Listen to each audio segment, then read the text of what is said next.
오늘도 은혜와 평강이 저와 여러분에게 충만하기를 간절히 축원합니다. 오늘 이 말씀을 전 세계에서 스마트폰을 통해서, 유튜브를 통해서 혹은 각 TV를 통해서 듣는 모든 분들에게도 주님의 은총, 십자가의 은혜가 넘치기를 바랍니다.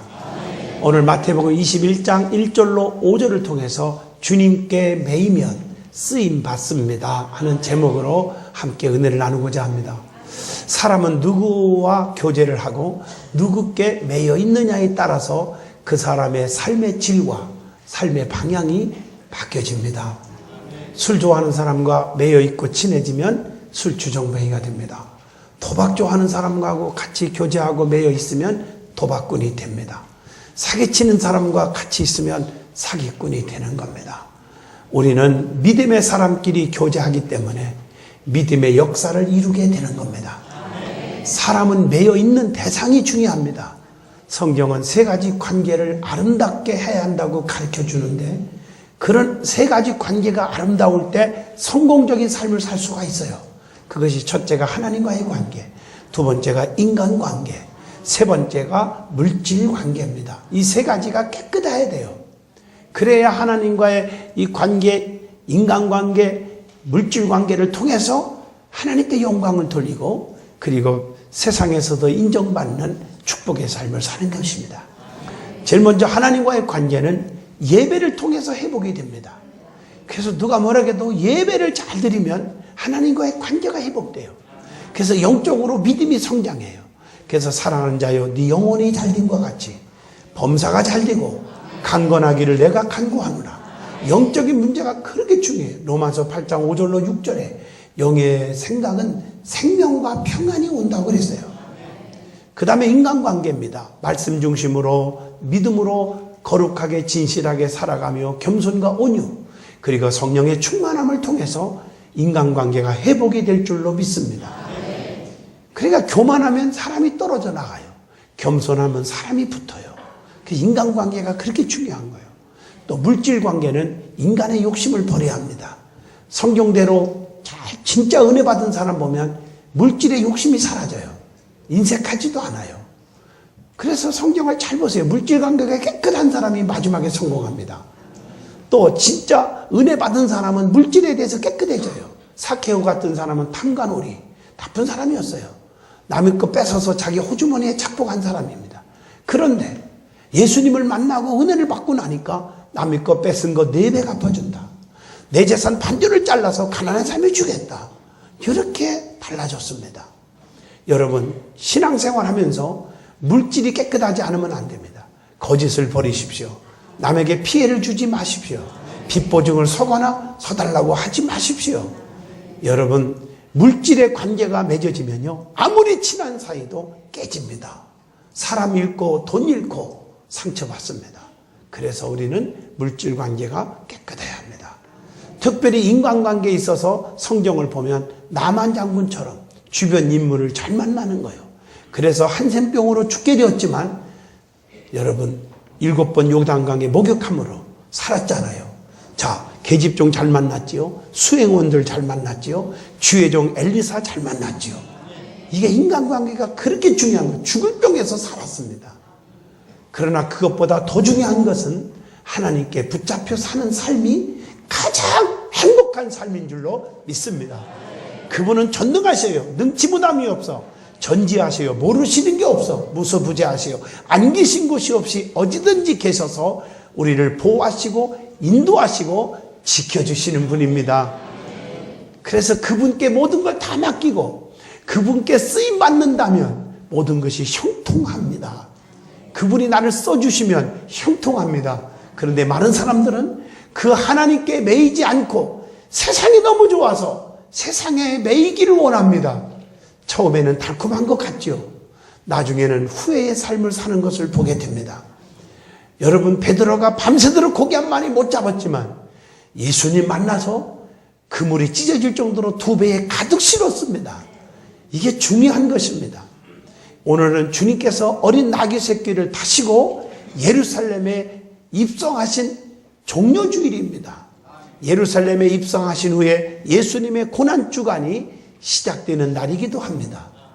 예수님을 그렇게 환영했던 그들, 호산나 호산나 다윗의 자손 예수여 환영했던 그들, 종려나무가지를 꺾어서 환영했던 그들, 입었던 겉옷을 벗어서 길로 이렇게 깔아줬던 그들이 바로 예수님을 십자가에 못 박혀 죽이라고 애썼던 사람으로 바뀌고 말았습니다. 이것은 배신의 과정이 시작되는 이번 한 주간이기도 합니다. 예수님께서는 고난주간을 시작하기에 앞서서 예루살렘에 마지막 입성하실 때에 매여있는 나귀 새끼를 타시고 입성하셨습니다.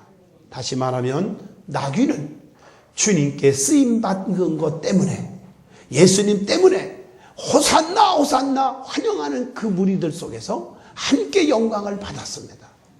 그러기에 오늘 본문 말씀을 통해서 주님께 매이면 쓰임받습니다 라는 제목으로 은혜를 나누고자 합니다.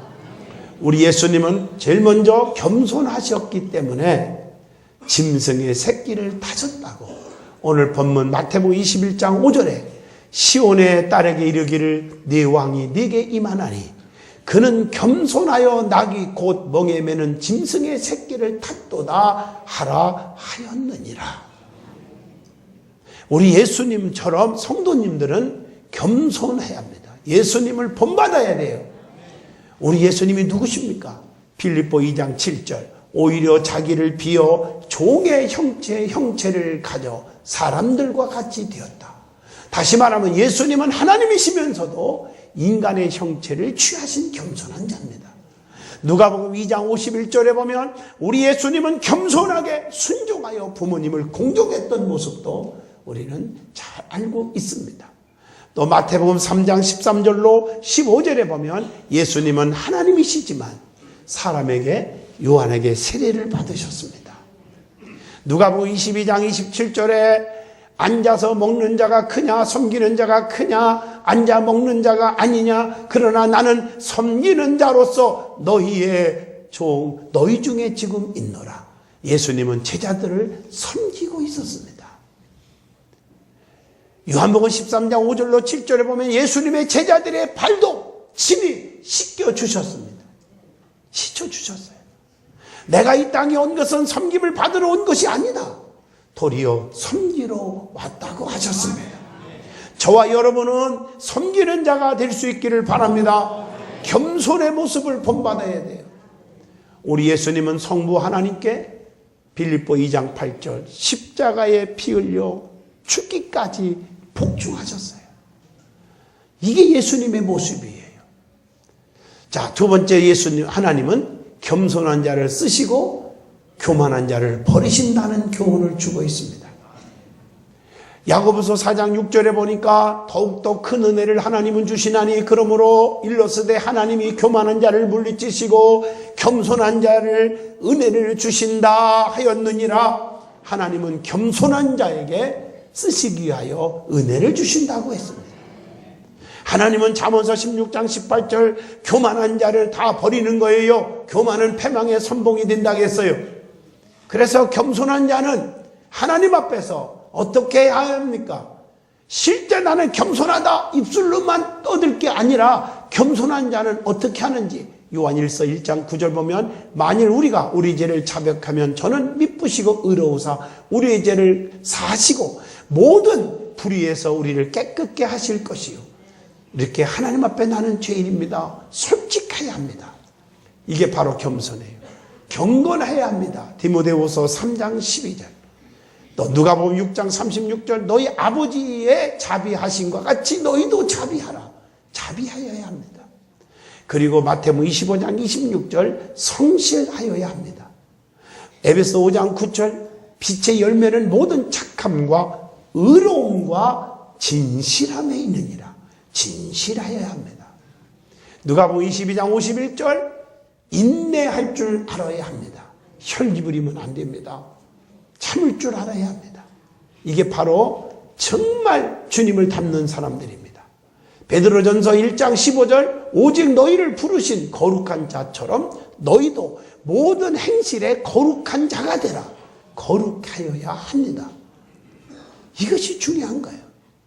그러면서 야고보서 4장 10절에 주 앞에서 낮추라 그리하면 주께서 너희를 높여주시리라. 하나님은 자신을 낮추면 하나님이 우리를 높여주신다는 거예요. 교만한 자들은 낮출 줄 몰라요. 자기가 올라가면 올라가는 줄 알아요. 교만한 자는 잘못된 생각을 갖고 있는 게 있어요. 그게 뭘까? 고린도전서 8장 22절, 고린도전서 3장 18절 보면 스스로 자기가 다 아는 줄을 착각하고 있어요. 갈라디아서 6장 3절 보면 만일 누가 아무것도 되지 못하고 된 줄로 생각하면 스스로 속임이니라. 자기 자신을 속이는 자가 돼요. 스스로 된 줄로 생각하고 있어요. 누구든지 자기를 높이는 자는 낮아지고 누구든지 자기를 낮추는 자는 높아지리라. 마태복음 23장 12절에 그렇게 말씀하고 계십니다. 그래서 고린도전서 10장 12절에 그런즉 선줄로 생각하는 자는 넘어질까 조심하라. 스스로 선줄로 생각하면 안 돼요. 착각하면 안 돼요. 고린도전서 13장 4절에도 그렇게 말하고 있는 줄로 믿습니다. 세 번째로 예수님은 죄가 하나도 없으신 하나님이십니다. 저와 여러분을 구원하고자 그 하나님이 십자가에 양손 양발에 못 박으시고 머리에 가시면류관을 쓰시고 창으로 옆구리를 찔리셔서 피와 물을 다 쏟으시고 십자가에 고난을 받으셨습니다. 여러분 그분이 나의 예수님이십니다. 그런데 호산나 호산나 다윗의 자손이여 찬송하리로다 애쳤던 그들이 예수님을 배신해 버렸습니다. 여러분 주님의 십자가의 고난 가운데 가장 쓰리고 아프셨던 것이 무엇인 줄 아십니까? 배신의 고통입니다. 마태복음 26장 14절로 16절에 믿었던 가룟 유다가 배신했습니다. 돈 몇 푼에 예수님을 팔아먹었어요. 마가복음 14장 50절 제자들이 다 도망갔어요. 베드로 같은 사람은 다른 사람 모르지만 나는 절대로 안 버립니다 라고 장담했지만 버리고 말았어요. 배신했어요. 그러므로 성도들은 변치 말아야 됩니다. 끝까지 신앙생활을 하여야 하고 믿음을 지켜야 될 줄로 믿습니다. 성경에 보면 변하지 말고 끝까지 지킨 자들이 은혜를 받았고 기적을 이루었던 것을 볼 수가 있습니다. 열왕기하 2장에 보면 9절에 엘리사는 엘리야를 끝까지 쫓아가서 갑절의 능력을 받아서 엄청난 기적을 행하는 능력의 사자가 되었습니다. 룻기서 4장 13절에 룻이라는 여인은 시어머니 나오미를 모압 지방에서 베들레헴으로 올라갈 때 함께 동행합니다. 어머니 죽으면 나도 같이 죽을 것이고 어머님이 하나님이 나의 하나님이고 어머니 유숙하는 곳에 나도 유숙하고 끝까지 쫓아가서 어머님을 모셨어요. 그래서 여러분 기업 물을 자 보아스를 만났고 예수님의 조상이 되는 축복을 누립니다. 할렐루야. 기도 생활도 마찬가지입니다. 쉬지 말고 해야 돼요. 끝까지 해야 돼요. 그래서 하나님의 뜻이 뭡니까? 데살로니가전서 5장 16, 17, 18절 항상 기뻐하라. 쉬지 말고 기도하라. 범사에 감사하라. 이는 그리스도 예수 안에서 너희를 향하신 하나님의 뜻입니다. 끝까지 해요. 슬플 때나 기쁠 때나 감사할 때나 감사거리가 없을 때나 잘될 때나 잘못됐을 때나 병들 때나 건강할 때나 어느 상황이든지 기뻐하고 감사하고 기도하는 거 끈질기게 하라는 말이에요. 여러분 마태복음 20장 30절 보시면요 소경 바디메오가 눈이 안 보여서 얼마나 힘들어요. 그래서 소리 지르면서 다윗의 신 예수님 난 눈 뜨게 해달라고 했더니 주변 사람들이 시끄러 눈도 안 보이는 것이 왜 이렇게 떠들어 이런 식으로 빈장했겠죠. 그때 포기하지 않고 바디메오는 더욱더 소리 지르면서 매달려서 눈이 떠졌습니다.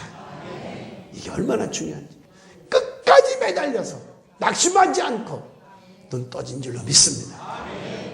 친구 하나가 중풍병 걸려 죽어가는데 내 친구가 예수님 앞에 데려가려고 갔더니 사람들이 너무 많아 안 보이는데 포기하지 않고 지붕까지 올라가서 구멍을 뚫고 내달아서 마가복음 2장 3절로 5절에 고침받은 줄로 믿습니다. 고침받은 분들의 내용을 잘 보면요 주님의 마음을 감동 줄 때 기적이 일어나서 다 주님의 마음을 감동 주는 거예요. 12년 동안 혈류병으로 죽게 되었지만 포기하지 않고 예수님 소문 듣고 믿음 생겨서 예수님 옷깃만 만져도 낫겠다. 그 감동이 주의 몸에서 능력이 나갔고 죽을 자가 사는 줄로 믿습니다. 우리가 신앙생활하면서 사람의 마음을 좋게 하는 것도 중요하지만 하나님의 마음에 기쁘게 하고 하나님의 마음을 감동케 하는 믿음의 사람들이 되시길 바랍니다. 그럼 하나님이 책임져 주시는 거예요. 끝까지 뽕나무에 끝까지 올라가서 사케오가 구원의 백성이 되었다고 하는 누가복음 19장 5절처럼 말입니다. 자, 그런데 우리 예수님은 십자가상에서 온갖 고난을 다 받으셨어요. 어떤 고난을 받으셨을까? 마태복음 26장 67절에 보면 침뱉음을 당합니다. 마태복음 26장 67절에 또 보면 얼굴에 침뱉으며 주먹으로 치고 혹은 손바닥으로 때리며 주먹으로 맞았어요. 또 그 뒤에 보면 채찍질하고 십자가에 못 박히도록 넘겨주었나니 채찍에 맞아서 당했어요. 또 마태복음 27장 30절 보니까 그것뿐이에요. 침뱉고 갈대를 빼앗아 그의 머리를 치더라. 머리를 맞았어요. 그것뿐이에요. 마태복음 27장 31절에 시롱을 다한 후에 홍풀을 벗겼다. 시롱당했어요. 손가락질을 당했어요. 그리고 마태복음 27장 35절에 십자가에 못 박혀서 결국에는 죽으셨습니다. 주님의 고난, 여러분 주님의 고난에 동참하는 삶이 되셔야 됩니다. 먼저 이 한 주간 주님의 고난의 행적을 살펴보겠습니다. 이제 오늘부터 한 주간 주님이 어떻게 보내셨는지를 여러분 아셔야 합니다. 오늘 주일은 개선의 날입니다. 누가복음 19장 28절로 44절에 예루살렘에 입성하셨고 예루살렘을 향하여 탄식하시면서 우셨습니다. 그리고 월요일날 구원의 날입니다. 마태복음 21장 12절로 13절에 무화과 나무에 열매가 없음을 저주하셨고 성전을 더럽힌 자들을 향하여 성전을 청결케 하셨습니다. 그리고 화요일날은 변론의 날입니다. 애식과 위선으로 가득 찬 자들에게 유대 종교 지도자들에게 7가지 재앙이 닥칠 것을 선언합니다.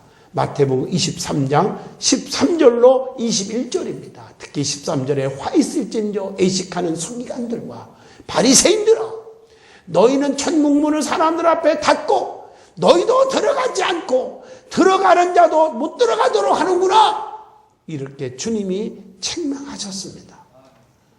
수요일날은 음모의 날입니다. 마태복음 26장 3절로 5절, 마가복음 14장 1절로 2절을 보시면 예수님을 죽이기 위해서 온갖 음모를 꾸몄습니다. 같은 그날에 가룟 유다가 반역을 꾀합니다. 마태복음 26장, 마가복음 14장에도 나옵니다. 목요일은 준비의 날입니다. 6월절 식사를 하셨습니다. 마태복음 26장 17절로 25절. 그리고 제자들과의 최후의 만찬을 나눕니다. 마태복음 26장 26절로 29절, 마가복음 14장 22절로 25절.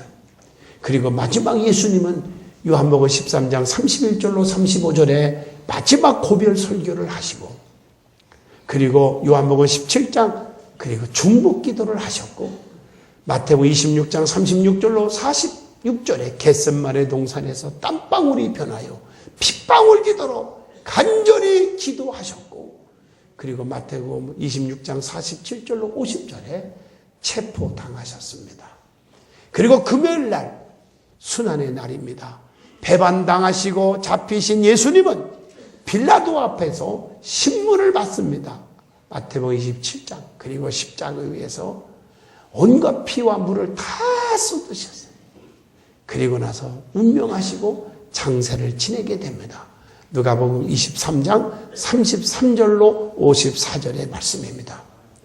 그리고 토요일날 예배의 날입니다. 마태복음 27장 62절로 66절에 보면 로마 병정들이 튼튼하게 무덤을 지킵니다. 그리고 주일날입니다. 돌아오는 주일, 부활주일이죠. 우리 예수님은 죽었지만 사망 권세를 깨뜨리시고 다시 살아나셨습니다. 마태복음 28장, 마가복음 16장, 누가복음 24장, 요한복음 20장, 사복음서에 다 기록되어 있습니다. 우리 예수님은 다시 살아나셨습니다. 그래서 예수님의 무덤은 언제 가봐도 빈 무덤입니다. 살아나셨기 때문이에요. 그래서 기독교는 생명의 종교입니다. 우리 예수님은 생명의 주님이십니다. 나를 믿는 자는 죽어도 살겠고 살아서 믿는 자는 영원히 죽지 아니하리라 말씀하고 있어요. 예수님의 부활이 없다면 믿음도 다 헛것이 된다고 고린도전서 15장 14절에 말씀하고 계십니다. 그래서 부활주의를 여러분 준비하시면서 정말 최선을 다해서 하나님께 감사할 수 있기를 주 이름으로 축원드립니다. 얼마나 감사한지 몰라요. 예수님이 다시 살아나지 않으셨다면 죽은 예수를 우리가 왜 믿겠습니까? 모든 성인들, 천인들은 다 죽었어요. 예수님도 죽었어요. 그러나 다시 살아나신 분은 오직 한 분뿐이에요. 예수 그리스도십니다. 여러분들이 종교는 똑같은 거다 그렇게 말하지 않기를 바랍니다. 생명의 있음과 생명의 없음을 어떻게 같이 보시려고 합니까? 죽음과 삶을 어떻게 같이 보시려고 하십니까? 여러분 눈감 뗄감이 어디 있습니까? 처녀 총각들도 아무리 노총각 노처녀도 시집은 못 가면 못 갔지, 장가를 못 가면 못 갔지, 바지만 입었다고 아무거나 바지씨 나한테 장가가, 치마씨 나한테 시집와 그렇게 안 합니다. 오늘 여러분 7, 80년, 90년, 100년 기르면 함께 사는 부부를 맺는데도 따질 거 다 따져요. 그러면서 여러분 구원의 종교 기독교인이 된 거 감격하지 않아요? 선택 잘하신 거 감사하지 않아요? 십자가상에서 예수님께서 죽으실 때 마지막 애치신 7 말씀을 한번 소개하려고 합니다. 십자가에 피 흘리시면서 금요일날 얼마나 아프셨을까? 양손 양발에 못 박으시고 머리 위에 가시면류관을 뒤집어 쓰고 그가 맞은 채찍은 가죽끈으로 끄트머리는 쇳덩어리가 달라붙어서 한번 내려치면 살찜이 뚝뚝 떨어져요. 그 속에서 피와 물을 다 쏟으시면서 예수님은 7 말씀을 외쳤습니다. 그게 아버지여 저의 죄를 사하여 주옵소서. 저희가 하는 것을 알지 못합니다. 누가복음 23장 34절에 그렇게 말했어요. 스데반 집사님도 순교하시면서 3가지 말씀 가운데도 동일한 말씀을 하셨어요. 원수를 용서할 수 있는 것은 그 영혼을 사랑하는 마음이 있기 때문인 줄로 믿습니다. 그리고 누가복음 23장 43절에 내가 진실로 내게 이르노니 오늘 내가 나와 함께 낙원에 있으리라. 오른편 강도를 구원하는 한 생명이라도 천하보다 귀하게 여기어 구원하고 싶은 주님의 열정이 보입니다. 그리고 요한복음 19장 26절로 27절 여자여 보소서 아들입니다 하시고 어머니에게 어머니를 아들이라고 소개하고 사람들에게 저분을 부탁한다고 하는 그 효심 대단하잖아요. 여자여 보소서 얼마나 멋있어요. 그 다음에 4번째 주님이 애치신 말씀이 있습니다. 예수님이 뭐라고 외쳤겠습니까? 엘리 엘리 라바 사박다니 나의 하나님 어찌하여 나를 버리십니까? 마태복음 27장 46절 마가복음 15장 34절에 그렇게 말했어요. 엘리 엘리 라바 사박다니 얼마나 고통스러우면 그렇게 애쳤겠어요. 시편 22편 1절의 말씀을 성취하신 음성입니다. 예수님은 전 인류를 구원하고자 죄인들을 대신해서 모든 죄를 짊어지고 고통스럽게 그의 죄의 심판을 대신 받으신 것입니다. 그리고 요한복음 19장 26절에 목마르구나 28절에 그렇게 외쳤어요. 얼마나 피와 물을 쏟으셨으면 목이 탔겠어요. 그리고 요한복음 19장 30절에 다 이루었다.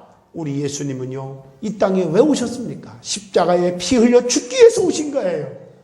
사명완수예요. 하나님으로부터 받은 사명을 다 죽도록 완성하신 그런 예수님이에요. 그러기에 부활의 영광을 보신 줄로 믿습니다. 그리고 나서 마지막 누가복음 23장 46절에 아버지여 내 영혼을 아버지 손에 부탁합니다. 그리고 운명하신 줄로 믿습니다. 한 주간 동안 주님의 십자가의 고난에 꼭 깊이 생각하고 동참하는 은총을 받으시기를 바랍니다. 자, 그러면 오늘 종료주의를 맞이해서 예수님께서 매이면 쓰임 받습니다 라고 하는 이 말씀을 주셨는데, 오늘 본문 2절에 천방지축처럼 지멋대로 지 고집대로 이리 뛰고 저리 뛰고 마음대로 살아가는 그런 나귀를 쓰신 게 아니라 매여있던, 주인에게 답답하지만 매여있던 나귀를 쓰셨다는 것, 오늘 이 말씀을 통해서 몇 가지 교훈을 받으려고 합니다. 주님이 써주셔야 우리가 능력을 받습니다. 고린도전서 1장 27절, 나귀는 주님이 써주시기 때문에 영광을 같이 받았습니다. 우리 주님이 나를 써주셔야 됩니다. 전능자가 써주시면 약한 자는 강하게 하십니다. 미련한 자는 지혜를 주십니다. 병든 자는 고쳐주십니다. 죽을 자는 살려서 쓰십니다. 가난한 자는 부유하게 만들어서 쓰십니다. 실패한 자는 성공시켜서 쓰십니다. 그러므로 주님 앞에 쓰임 받는다는 거, 어떤 자를 쓰시냐? 매여있는 자를 쓰신다는 거. 주님께 매인다는 것이 무엇입니까? 디모데전서 1장 12절, 하나님으로부터 받은 사명에 매이시기를 바랍니다. 에베소 1장 23절, 그리스도께서 피 흘려 세운 교회에 매여주시기를 바랍니다. 신명기 11장 5절, 하나님이 세운 주의 종들의 목회에 매여서 협력하시기를 바랍니다. 요한복음 1장 14절, 하나님의 말씀에 매이시기를 바랍니다. 그 말씀 때문에 우리가 세상에서 제한 짓는 거예요. 말씀에 매이기 때문에 우리가 거룩을 유지하는 것입니다. 매인다는 것은 복입니다. 여러분 성경에 보세요. 이 말씀의 은혜를 받고 말씀 때문에 기적을 이룬 게 한두 건이 아니에요. 누가복음 5장 5절로 7절에 베드로가 밤새도록 그물을 던졌어도 고기를 못 잡았지만 주님의 말씀 듣다가 은혜 받고 내가 말씀에 의지하여 깊은 곳에 그물을 내렸을 때, 순종했을 때 엄청난 기적을 이루어 2배에 가득 싣는 고기를 잡았습니다. 한 아이가 예수님 말씀 듣다가 말씀에 매료되었습니다. 말씀에 빠졌습니다. 말씀에 은혜 받고 어머니가 준 도시락 하나 5병2혈을 다 드렸을 때 우리 주님이 축복하시고 띄워줬더니 장정만 5,000명 이상 먹이고도 12강주리가 남게 하는 기적을 이루었습니다. 하나님의 말씀은 히브리서 4장 12절 살아있는 말씀입니다. 살아있고 운동력이 있고 좌우의 날섬 검보다 예리하고 우리의 심령 골수를 쪼개기까지 한다고 했습니다. 살아있는 하나님의 말씀에 매이시기를 주의 이름으로 축원합니다. 그 말씀 때문에 우리가 인내합니다. 말씀 때문에 견딥니다. 말씀 때문에 믿음 지키고 있습니다. 말씀에 매이시기를 축원합니다. 결론을 내리겠어요. 십자가는 우리를 깨끗게 하십니다. 십자가는 세상을 이깁니다. 유혹을 이깁니다. 환난을 이깁니다. 핍박을 이기는 영적인 능력이 됩니다. 내가 당한 고난은 십자가와 비교해보면 아무것도 아닙니다. 그러기에 모든 것을 이길 수 있고 극복할 수 있는 힘이 생깁니다. 오늘 종료주의를 지키면서 주님의 고난에 깊이 동참하시고 십자가의 은혜를 깊이 체험하는 저와 여러분이 되시기를 바랍니다. 기도하겠습니다.